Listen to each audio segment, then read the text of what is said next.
Captain's logs. Han Solo. I'm captain of the Millennium Falcon. This is Captain Jean-Luc Picard of the Federation starship Enterprise.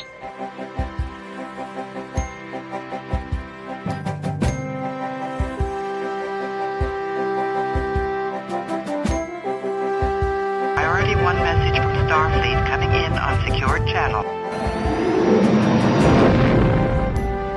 You're listening to Captain's Logs and Lightsabers, part of the Geek News Now podcast network.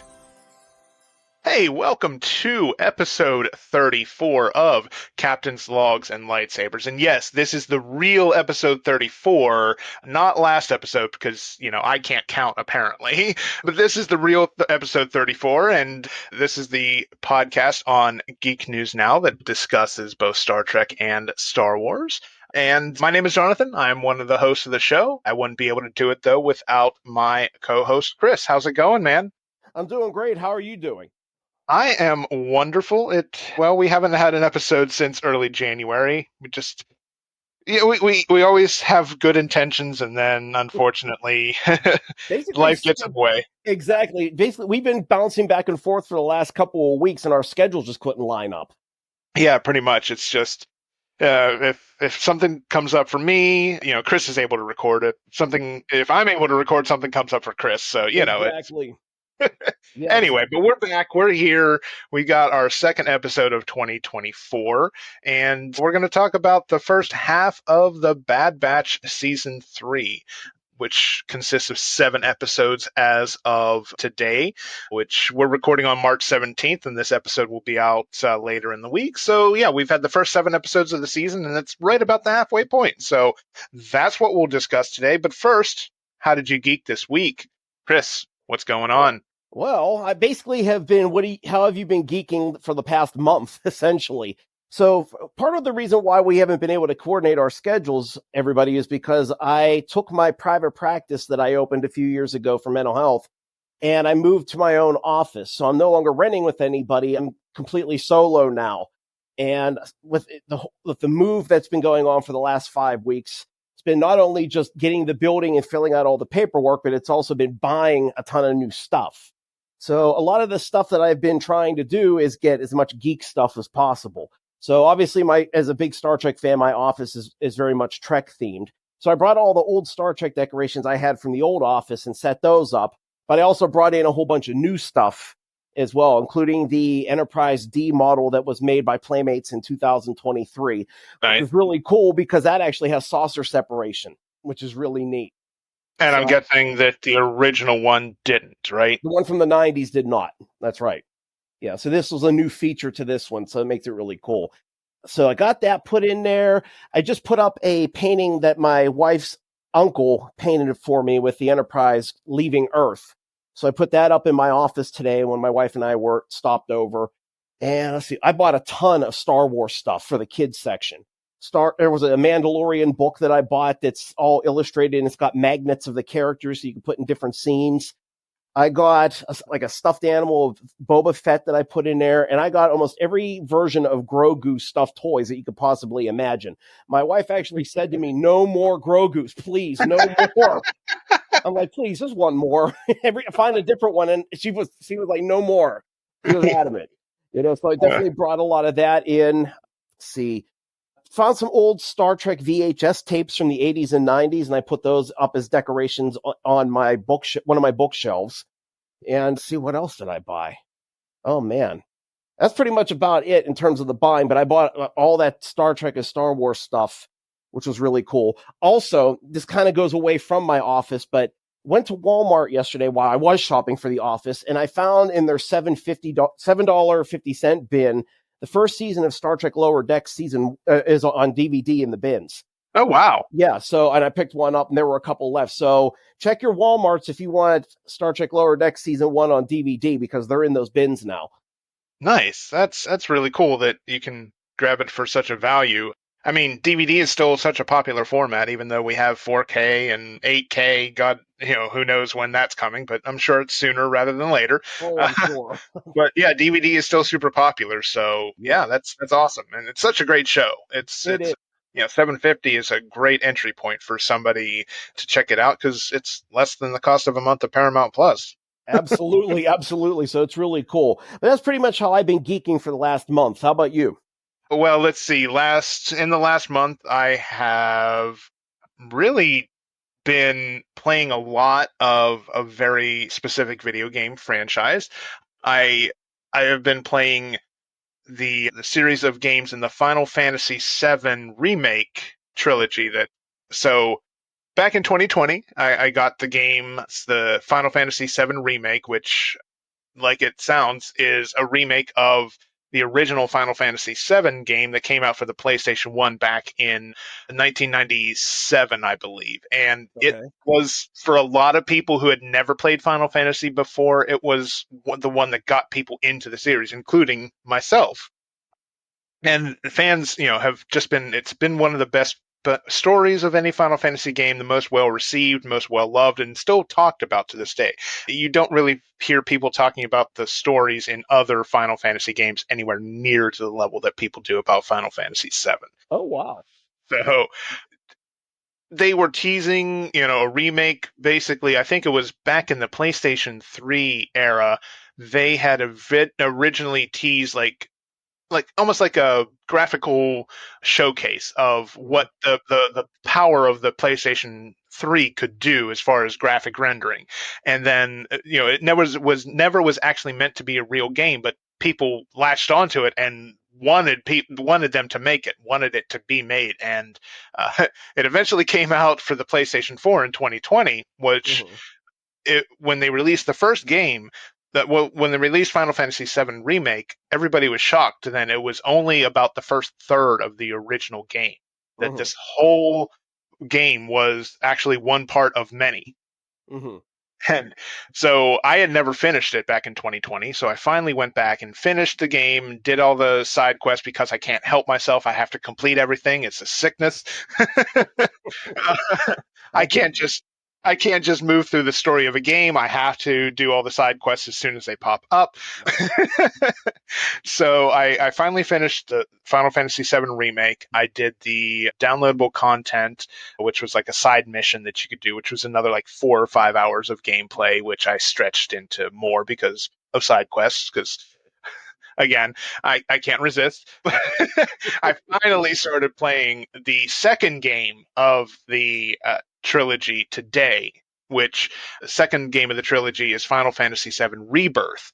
And it benefits from, upgrades in technology. It's on the PlayStation 5 now instead of PlayStation 4. So it is a game that is on 2 Blu-ray discs. This thing is massive.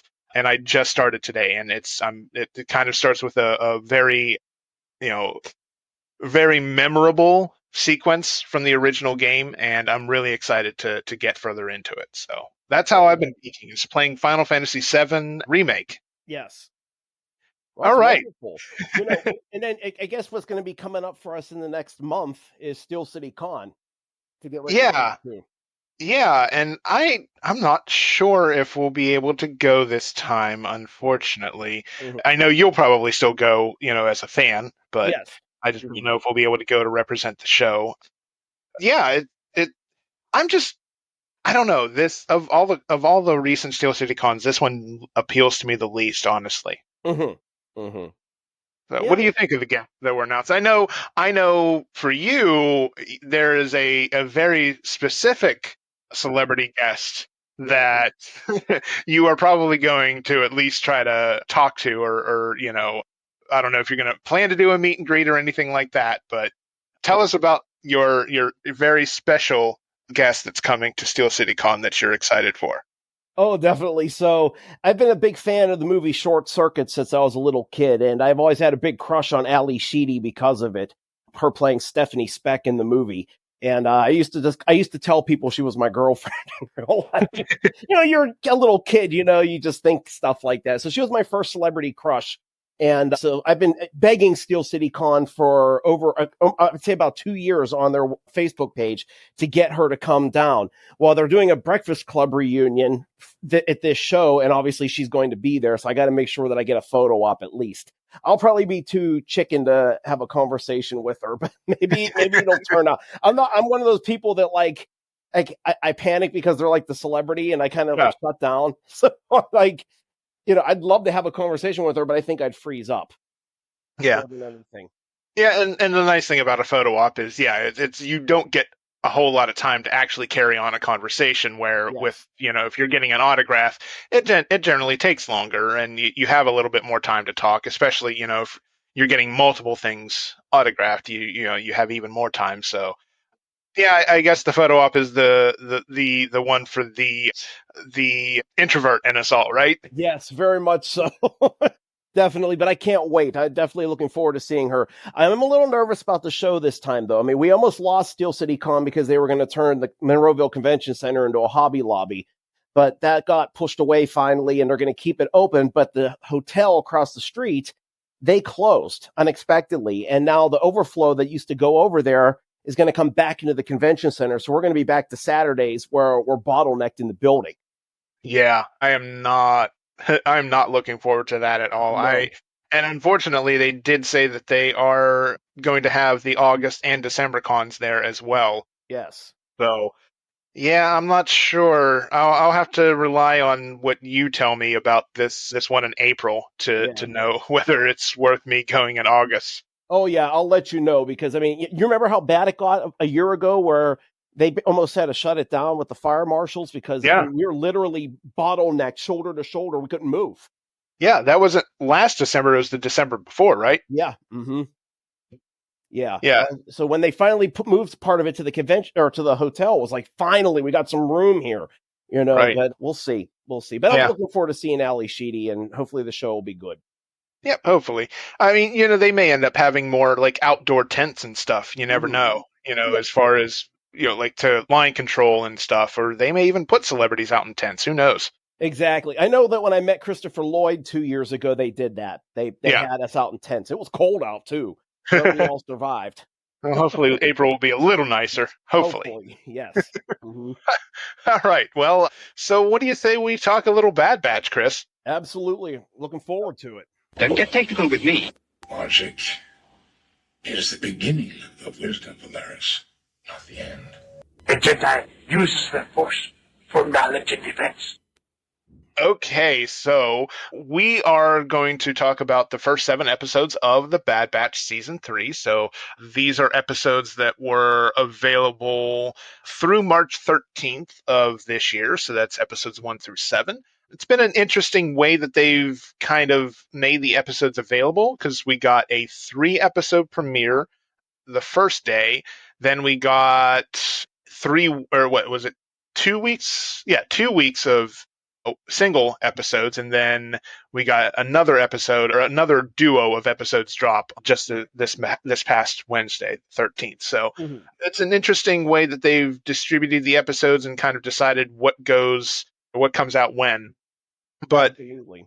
Let's kind of break it up, I guess, by the way that they made them available week to week. So we'll talk about the first 3 episodes, because they do kind of all, connect together, of course. So the first episode was Confined. So following her capture by Dr. Hemlock, Omega adjusts to life at the Imperial Research Facility by visiting her prisoner brother Crosshair and getting checkups from her mysterious and stoic clone sister, Dr. Emery Carr. Omega passes time by creating herself a Tuca doll, befriending an imprisoned Lurka hound that she names Batcher. And yeah, we can talk about Batcher in a little while. But Batcher is my hero. So Omega is a little free to go around the facility, but she is trying to escape and hopefully take Crosshair with her. So episode 1, Confined. What were some of your favorite parts of the episode, Chris? I really like that they showed kind of the time jump from when she first got there. Was it and then she, what was it, 5 weeks later, or 5 months maybe? She was counting them off with the lines. Yeah. I liked how we had that little jump and we got to see her kind of age a tiny little bit, which was so it was nice to see that time jump. It was also interesting watching them. Who was it? Nala Se taking all the different. Or no, it was Dr. Carr taking all the blood samples, right? Yeah. Okay. Yeah. And then watching Nala Se starting to destroy them, and Omega was watching it, but she didn't say anything. At least not until later on down the road. So it was interesting to kind of see Wake start asking, what are they looking for? What are they trying to do here? And I also really enjoyed having Batcher be part of the group as well. I love how it showed the heart and the compassion of Omega's character as she tried helping this wounded hound that really was mean and nasty to her, and how Batcher actually remembered that and actually came to love her and protect her. Yeah. And Omega set her free, which was really, really awesome. See, I also love the fact that we're seeing a little bit of her. She's trying to reach out to Crosshair, but at the same time, as she's starting to get a little bit older and adjusted to being there, she's kind of ignoring him a little bit, just kind of walking by him a bit, So it was a really, I thought it was a pretty good way to start the season out. What did you think of the episode? Yeah, I thought it was, this was definitely, of the three, I think this is my least favorite, just because it was a lot of more moving, it was a lot more of a, moving pieces into place, kind of letting us get an idea of how Omega's day-to-day life goes. So, as we kind of see her go through her routine and make changes to that as she's trying to, put together a plan to escape it, and it's great that Nala Se has her back, and, every time that Omega's blood gets taken, Nala Se makes sure to destroy it, to discard it, so to kind of buy her more time to escape. So, and yes, of course, Batcher is my favorite new character of the show. Mine too. She is such a good girl. She's the best. I love, just like my dog, there were treats for the hound, and then Omega had her own food, and of course the dog wants nothing to do with the treats. It's like, no. See, you've got the people food. That's what I want, and that's what you're going to give me. Absolutely. So, Batcher is just like most dogs, in our universe. Absolutely. Oh yeah, and I guarantee you that there's going to be hell to pay at Disney or in Lucasfilm if they kill that mutt off. Oh, I don't think they ever will. I don't think they will either. I don't think. This is not Bambi's mom. Well, let's hope that would be horrible. Yeah, definitely. I don't think we're going to have that ever happen again. Thank goodness. I mean, can you imagine? I mean, the kids would be upset enough, but can you imagine the adults uprising about that? Right. I think I'll boycott Disney Plus for the rest of my life. No. Yes. That's all I keep saying in the last few episodes was, you better not kill Batcher. You better not kill Batcher. I was like zoned on that the whole season so far. Yeah. So. Yeah, absolutely. I don't think they have any plans to kill Batcher. So. Yeah. Riots in the streets, man. Riots in the streets. Exactly. So, all right. So, city or something for Batcher's name, So yeah, so that was kind of our introduction to where, Omega and Crosshair have been in the. I think it was a little over 4 months if we're going by standard Earth month, or our months of around 30-day average. So it's about 4 months. I have a Star Wars question for you. Okay, go for it. What is a click? Okay, so that's. I want to say it's an older term. It's not like. Let me see. I can edit this out because I have no idea. I'm Googling live here, okay? So bear with me. Where is. Give me a second here. I'm trying to figure out where everything is. There we go. Okay, so that was probably about 19 minutes before, right? I would think. Mm-hmm. Okay, so 19 minutes. All right, so I'm going to keep Googling, and we're going to figure this out. Yeah, because I keep hearing it in the show, and is it minutes? Is it days? What, rotations, I assume, is a day. That would make sense. Okay, I found the answer, and I don't know why. And now I'm kicking myself for not knowing what it is. Click is just a word. It's just a shorthand for a kilometer. Oh, okay, okay, So 5 clicks is 5 kilometers. okay. So yeah, so there you go. So that is the definition of a click. Oh, there we go. Perfect. All right. Makes sense. So yeah, so why don't we move on to episode 2? We've kind of discussed where Omega and Crosshair are. So let's check in on the rest of the Bad Batch that we have still are around. So episode 2 is called Paths Unknown. So working as mercenaries, Hunter and Wrecker complete a dangerous job in exchange for what may be the location of Dr. Hemlock's lab. They follow the coordinates to a jungle planet where they find an abandoned Imperial base, a set of young clones surviving together in the wilderness, and a very, very large creature towards the end. So what did you think of episode 2, Paths Unknown, Chris? I thought it was okay. It started out. I really enjoyed the beginning where they were in that with the crime family, and I loved. It was almost like a electronic version of the Sarlacc pit, not the Sarlacc pit, but in Jabba's palace, where it was the not going down to the Rancor pit is what I meant to say. Yeah. The Rancor pit. It was a technological version, and she just was able to dispatch whatever enemies that she had, which I thought that was really cool. But I love that we're seeing the Bad Batch trying to gather intelligence on where to find this base. They're just going from one job to another trying to figure this all out. So that's been pretty cool. I enjoyed seeing the other two, the clone cadets. I'm glad that we're starting to see a little bit of the clones are starting to really wake up to what the Empire is all about and how disposable they really are. And so I think that's going to lead towards something more later on in this season, where we're going to finally see maybe a clone revolt or something's going to happen, I think, which will be kind of fun. This is kind of like some of the beginnings I thought in this episode. In terms of the big creature with the vines and everything, I just kind of thought it was interesting in its own way, having them kind of being caught by these vines. But again, it was the Star Wars trope of another humongous creature that was stopping them. You know what I mean? So I out of the three, I know episode 1 was the slowest for you, and I get why, because it was all a setup episode. But this one, I was kind of like, okay, when are we going to be done with this creature? And then move on with the rest of the story. So this one was the slowest out of the 3 for me.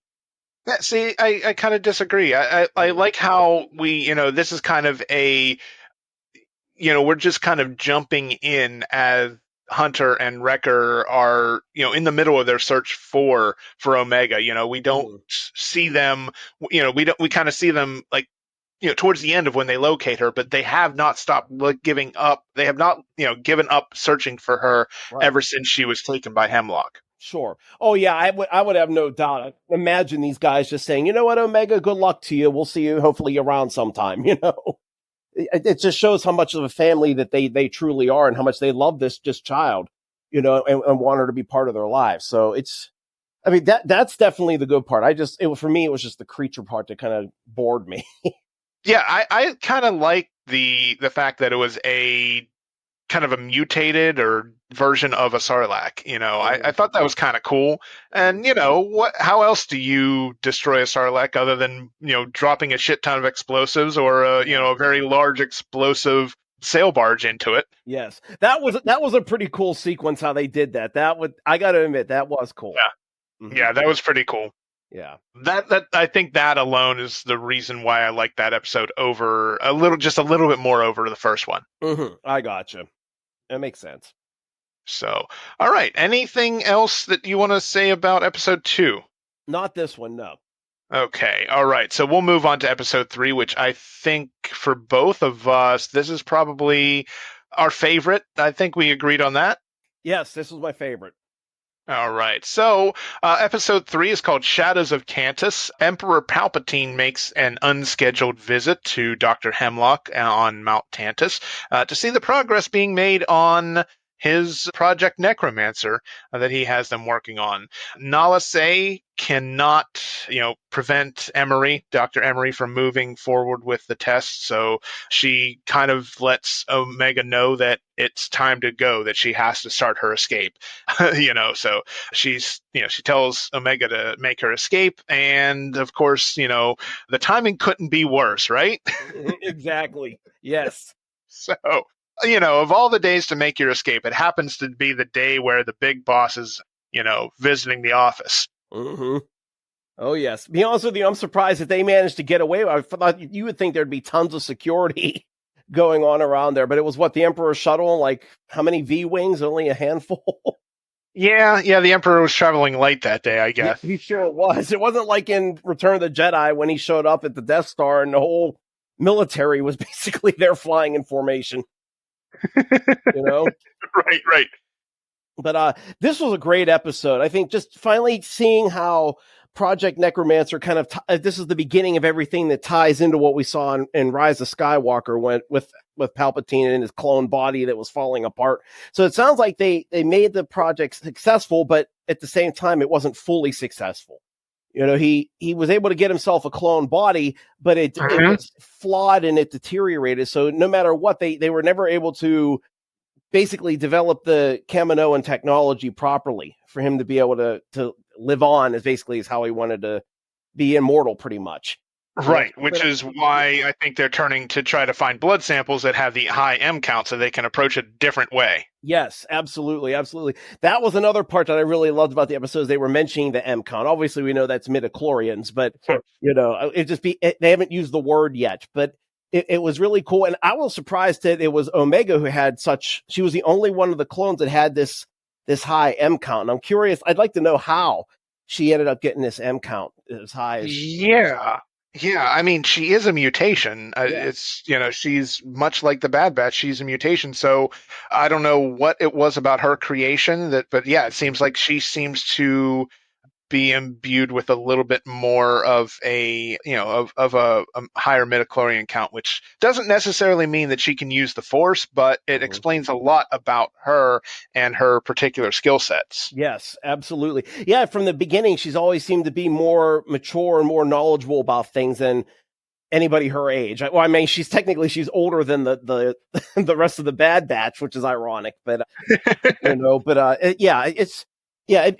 this just kind of set up a whole new arc for Omega. Now she's the most important thing that the Empire needs to make sure that this project works.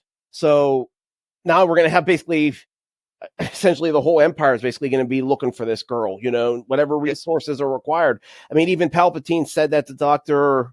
What's his name again? I can't remember his name. Hemlock, yeah. Yeah, Dr. Hemlock. I mean, he said any resources you need are yours. And you can see that went to Dr. Hemlock's head. Now he's going to end up acting like he's the most important Imperial in the whole, the whole army pretty much at this point. But it was really good. It was nice to see that Omega was able to free Crosshair and they were able to get out and she's essentially, hopefully she's going to bring him home to the rest of their brothers. Right. Yeah. I love how how Omega refused to give up on Crosshair. How no matter what, as many times as he admonished her for trying to help him and waiting for him and helping him escape, she was not going to leave him behind because that's what she does for her family. Exactly. It's such a Star Wars thing to do. The power of found family is such a consistent, recurrent theme. Yes, absolutely. Yeah, I mean, the Bad Batch is very united in them being a family, but really Omega's kind of the glue that really holds them together and reminds them that they're all family and that importance. Yeah, she really is, and she is the heart and soul of the Bad Batch, and everyone knows it. Absolutely. So, it's been great to watch as the next few episodes unfolded how she kind of brings the family back together. Yep. And of course, by the end of this episode, we have, Omega and Crosshair are reunited with Batcher because she comes to save the day yet again. Yes. Mhm. And Yes, we love our Batcher. yes. And they successfully escape off world in a shuttle. And yeah, so that kind of leads us to the next episode, which is, it's sorry, the episode title on that one is A Different Approach. Mhm. So that's episode 4. And this kind of features two distinct storylines. You've got Hunter and Wrecker, have their own storyline going on, and then you have everything going on still at Tantus, and then you have Omega and Crosshair, all kind of have their own stories consistently going on. Absolutely. So yeah, there's a lot going on in this episode, and yeah, so Omega and Crosshair crash land, because they can't. Well, yeah, so they end up crash landing because something happens to the hyperdrive, right? Right, exactly. Yeah. So yeah, they end up on this planet of Lao and crash land, and they're trying to get the communication equipment working again. That's kind of what they're doing. And then we have back at Mount Tantus, we have Nala Se is imprisoned, and Hemlock is questioning her. Of course, Hemlock knows how much he favors Omega and knows that that Nala Se was instrumental in helping them escape. But it doesn't. Nala Se still tries to do everything she can to shield them from finding that blood sample, even going so far as to try to say that it was a false positive. But yeah, I don't think that they fell for that, unfortunately. Exactly. Yeah. No, I agree. So, what did you like about this episode? I just like how it never really let up. We were always constantly having something going on, and every time that we revisited all the 3 different stories going on, it was kind of an action-packed episode for despite everything that happened in the last one. So part of this episode kind of reminded me a little bit of Solo when Omega and Crosshair were trying to bribe their way off the planet with that the person at the desk, and they needed a certain amount of credits. It was kind of like that in Solo when, what was it, Han and Kira tried to actually bribed that Imperial worker, which helped get Han through, even though Kira didn't. But I thought that was a neat little kind of touch. I don't know if they did that on purpose or if it just kind of was a coincidence, but that was really cool. And I love how Omega showed her, again, she's got these unique skills somehow. She was able to play this card game with what was it, some sort of, I don't know if it was a pirate or whoever it was, and then that Imperial officer. Yeah. But I mean, so I thought that was a lot of fun. This episode, just like you said, just kept moving and moving and moving. There were no slow parts, no boring parts whatsoever. I think that was a lot of fun, and I love that they were finally able to get off planet and that they were able to reunite with Hunter and Wrecker. Yeah. How touching was that hug when Wrecker was and Omega, Omega ran to him and Wrecker gave her the humongous hug. Right. And then, of course, they all see Crosshair, and naturally their guards go up, and, Omega has to essentially, let them know that it's okay, that he's helped her and that he's back, that Crosshair is back. Yes. And he's starting to see the reality of what they've all been trying to tell him from the beginning. Right. Right. So, yep. Yeah. So, yeah, then the next episode is kind of a reconciliation episode for Hunter and for Crosshair because, they end up working together. This episode called The Return. So in The Return, the team regroups on the world of Pabu, which, we've visited quite a bit last season of the Bad Batch. It's that idyllic planet. Hunter, Wrecker, Omega, and Crosshair all return. Echo comes, and we're reunited with Echo again for the first time in since the end of season 2. And yeah, they find that plays his role as Echo in season 2 of the Bad Batch. Additionally, he will voice several other clones, including Hunter and Crosshair.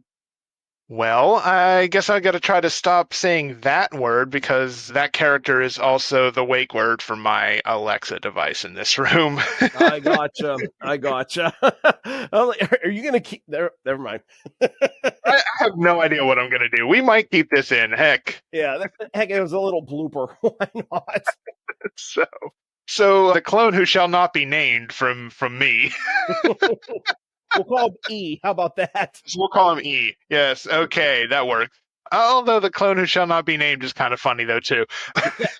Yours is better. All right, so they all reunite on Pabu, and they end up going on a mission together to try to get back to, free the rest of the imprisoned clones that are remaining on Tantus. Mm-hmm. So, yeah, so basically, this is kind of, they're now that the Bad Batch is reunited with as many members as are remaining, they are trying to get back to Mount Tantus to rescue more of their clone brethren. So, what did you think of this one? I like the bantering back and forth between Hunter and Crosshair, just talking about all the tension that they've had the last 2 seasons, and then working together to try to solve a problem, trying to deal with yet another creature, creature episode, and trying to learn how they can rebuild trust with each other. And I'm glad that they were able to do that, at least tentatively, by the end of this episode. I also love that we're starting to learn a little bit more about the whole plot with the clones and how the Bad Batch is starting to get more familiar with what's going on, so we can kind of see how the rest of the season is going to progress. Now, other than that, I thought it was an okay episode. It wasn't the most interesting. It kind of felt filler to me. I know you don't like that word. Yeah. It did feel a little bit like that. What did you think? I thought it was okay. This is one of the episodes where I kind of found myself drifting in and out of watching it just because it wasn't that appealing. Again, just yet another giant creature, which this time in this episode, Wrecker kind of breaks the fourth wall a bit, and or is it breaking the fourth wall, or is it just more self-referential? Noting the pattern that it's yet another big creature.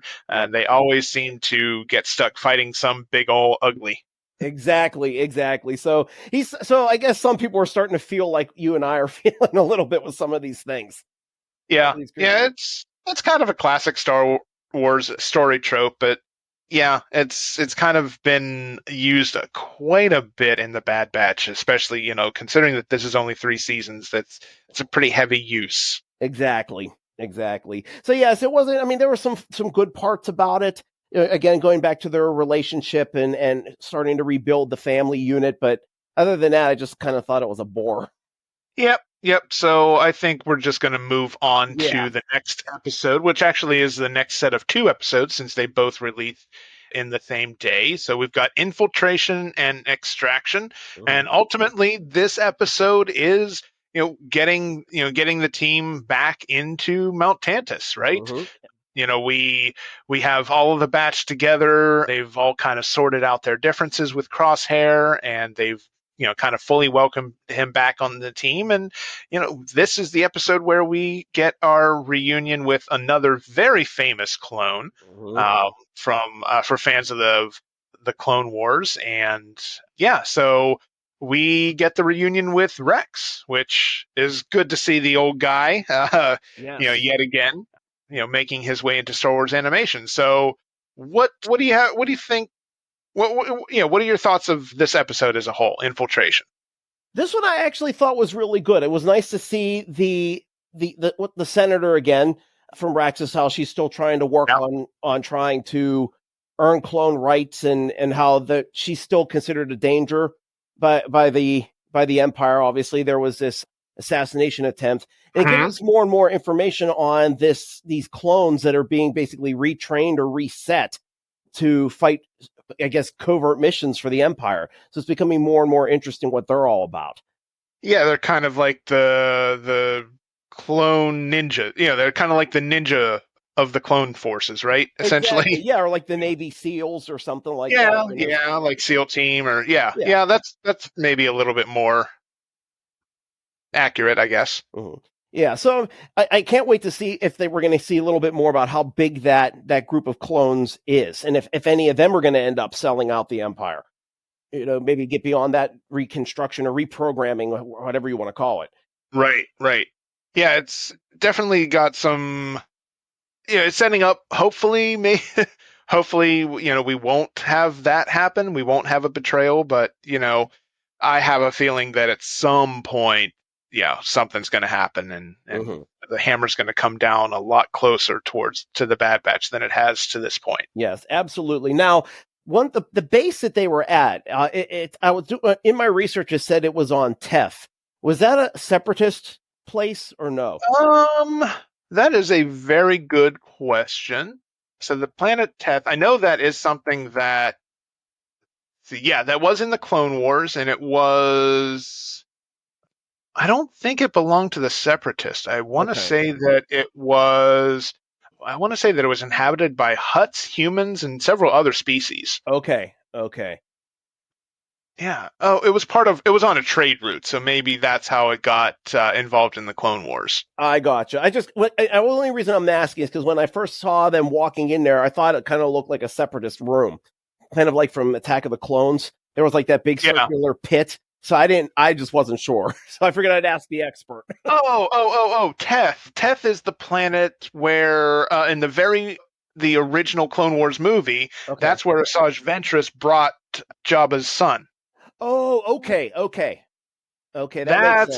That's how it's part of the Clone Wars. At least that's where it first appeared. I think there were other instances where Teth came up in the Clone Wars as well, but I can't think specifically. I gotcha. Okay, that makes sense. Thank you for answering that.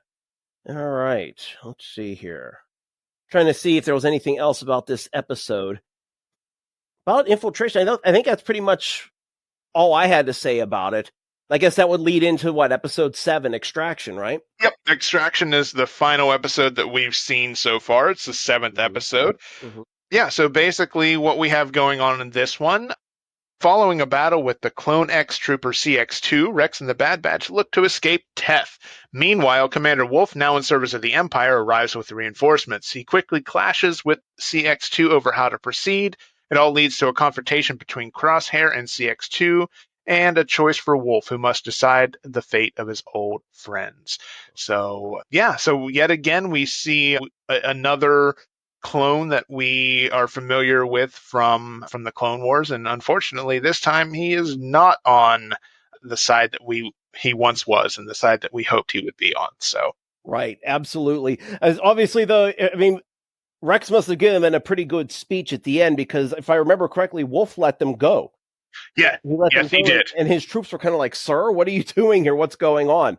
And Wolf just kind of said, "Let him go," and just kind of left it at that. So I'm sure there are going to be repercussions for that. They have to be, because obviously we see Wolf in Star Wars Rebels with Rex. Now, I thought for sure in one of these 2 episodes they mentioned Gregor as well. That's a very good question, and I know, so eventually by Rebels, it's Wolf, Gregor, and Rex are all together on the old Republic tank thing. Yeah, so they're traveling together. So I don't remember how Gregor comes up, but I wonder if we will get that reunion by the end of this or not. Yes, yeah, I thought I heard his name brought up a couple times, but we didn't see him. I think right. So, yeah. Yeah, that'll be interesting to see if we get his debut, and we finally see how this leads into Rebels. Yes, absolutely. I thought it was a really great episode. Just again shows how strong of a leader Rex is, and how much of a basically, I guess, an influence that he still has over some of the other clones. That he's getting them to kind of think about what the Empire has been doing to them and what they've been doing to the galaxy, and getting them to kind of override their chips and kind of being like, "Look, you got to think for yourselves again here." Right, absolutely. And it's a theme that has been present since the very first 2 episodes of the Bad Batch, is the constant fight between soldiers following the orders and breaking their conditioning. It's it's constantly coming back up as we approach the finish line of this series. Yes, absolutely. So I have a just kind of a thought. Now, I don't know if this is maybe just in my mind or what. We've talked about how this season they're kind of doing the kind of setting out the episodes like 3 at a time, then 1, then 2, things like that. How important do you think the Bad Batch is to Disney? That is a very good question. Give me just a second. Okay. Oh, sorry about that. My throat was really dry. Oh, it's okay. It happens. Yeah. The reason why I'm thinking about it is it kind of feels like they're just burning off the series.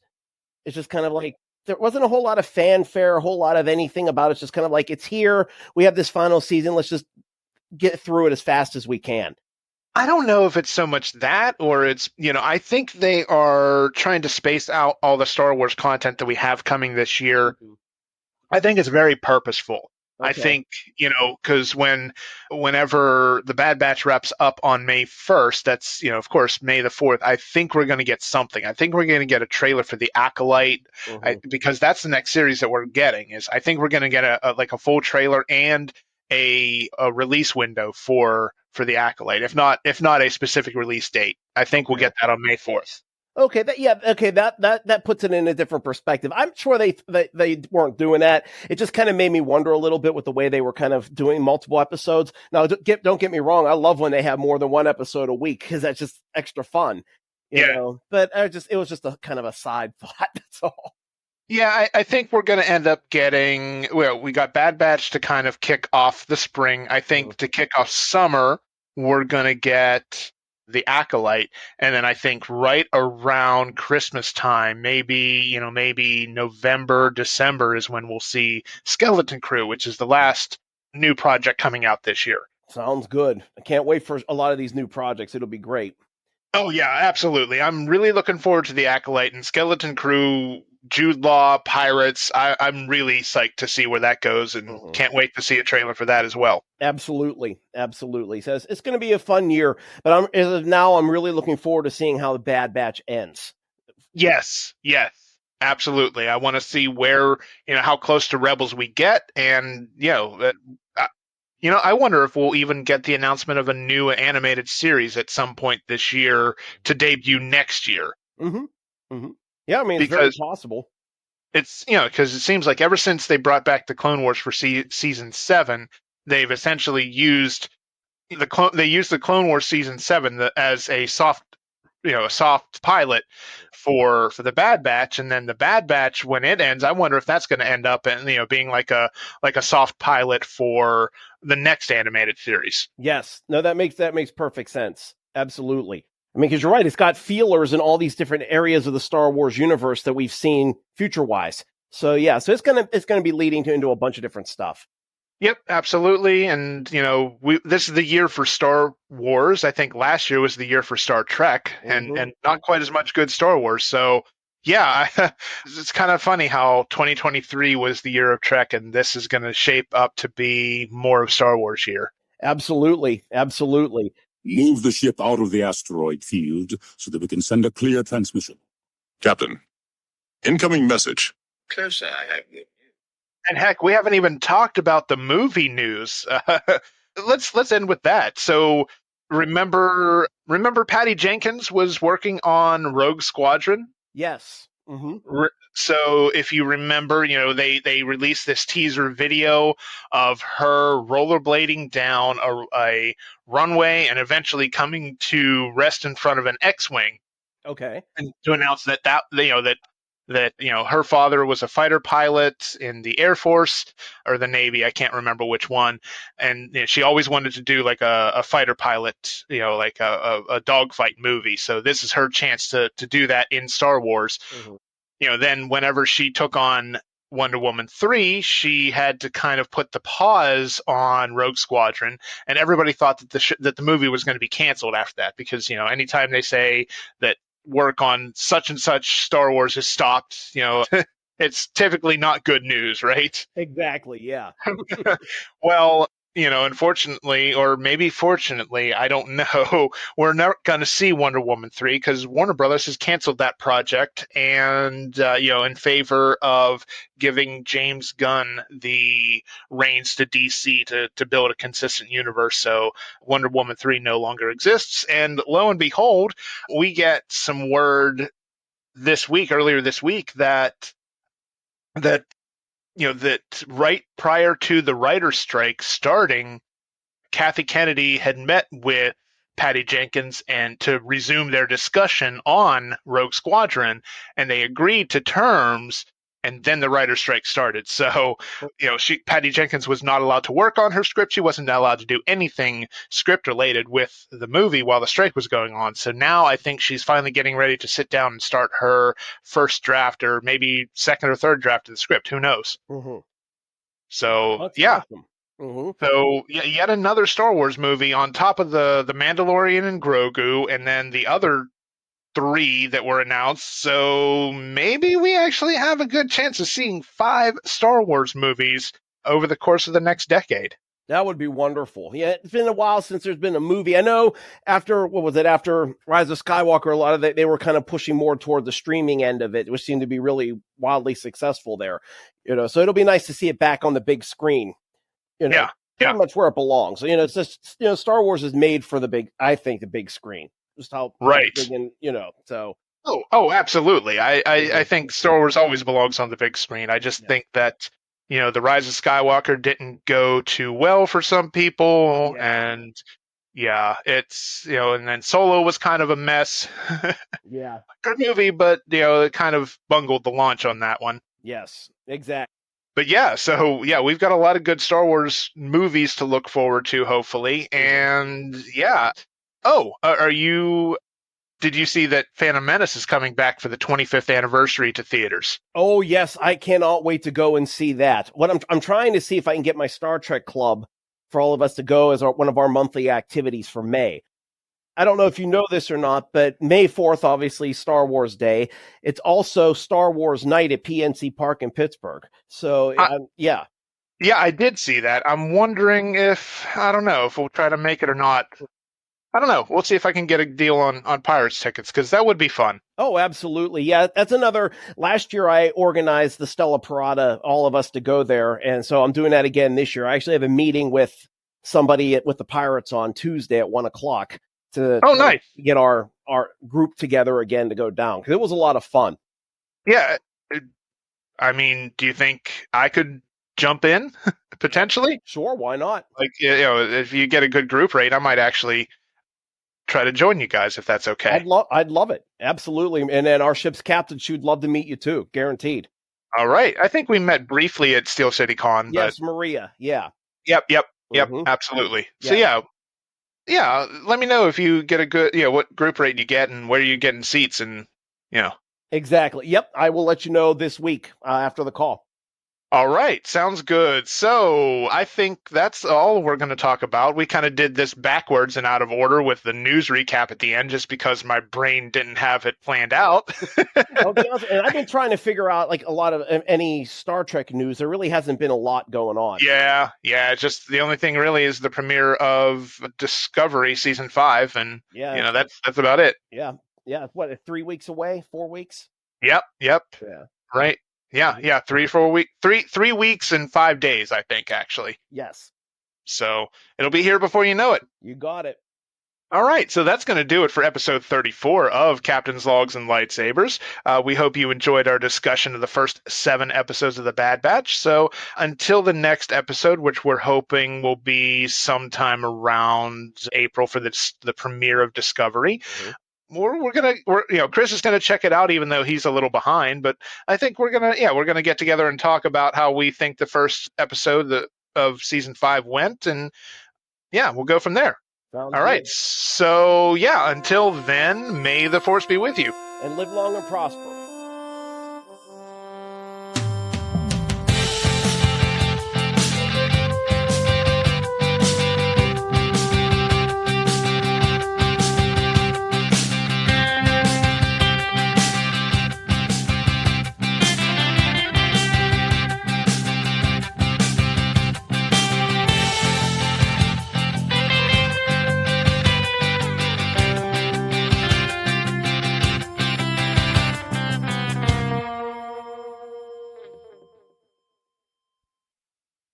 Hey, Captain's Logs and Lightsabers listeners. Have you wanted to start your own podcast but were afraid it would be too difficult? With Zencastr, you don't have to worry. It's what we use each and every episode, and it couldn't be easier. Log in using your browser to start recording a high-quality podcast right away. Record studio-quality sound and up to 4K video podcasts with your guests. You'll feel a sense of zen Knowing Zencastr's multi-layered backups ensure you always have your recordings in the highest quality, even if the connection is unstable. Also, the days of multiple software programs are over. With Zencastr's all-in-one podcasting platform, you can create your podcast all in one place and distribute to Spotify, Apple, and other major destinations. Finally, you don't even have to worry about what you sound like when it comes to the post-production process. Zencastr makes you sound buttery smooth, automatically removing ums and ahs in your recording, removing the awkward pauses in conversations too. Set the right loudness and levels while reducing background noise with the click of a button. Go to zencastr.com/pricing and use my code CLLPOD, and you'll get 30% off your first month of any Zencastr paid plan. I want you to have the same easy experiences as we do for all of our podcasting and content needs. It's time to share your story.